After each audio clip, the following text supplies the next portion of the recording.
اگر شوہر ناراض ہے تو 70 فرشتے لعنتیں بھیجتے ہیں. اچھا ان میں سے اس قسم کی کچھ احادیث جب ہم سیکھ لیتے ہیں، مخصوصاً یہ میں نے مردوں میں جا دیں، اس قسم کی 1-2 حدیث سیکھ کے گھر والوں کی زندگی حرام کر دیتے ہیں.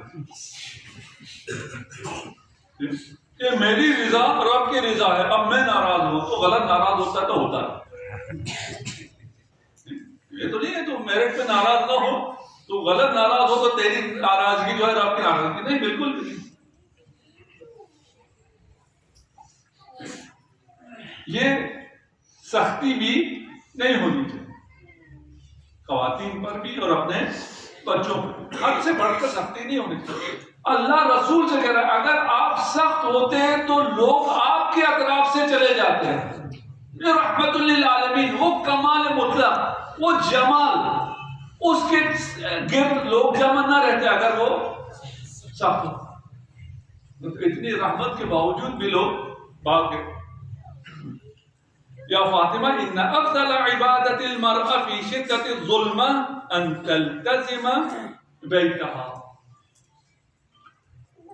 جب ظلمت ہو، جب فساد ہو تو اس وقت خاتون کو اپنے گھر رہنا چاہیے.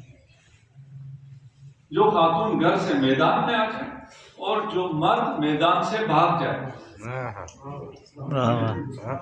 آپ کے نصیب میں نہیں ہے، اوروں کے نصیب. محمد و آل محمد صلوات.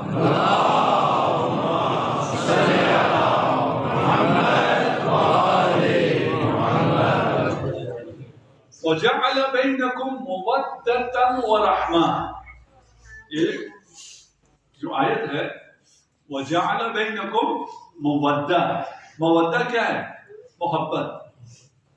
میں نے تمہارے درمیان میاں اور بیوی کے درمیان مودت کو قرار دیا ہے، مودت محبت. رحمت کو قرار دیا ہے، رحمت خدمت. میاں بیوی کے درمیان مودت اور رحمت ہونی چاہیے، محبت اور خدمت ہونی چاہیے. آپ کی طرف سے محبت کا اظہار ہونا چاہیے، اس کی طرف سے خدمت ہونی چاہیے. زندگی کیسی ہو جائے گی؟ جیسے آپ کے نکاح کے وقت مولانا حضرات کہتے ہیں اللہم الف بینہم، ان میں وہی محبت ڈال جو آدم و حوا میں تھی آخر تک.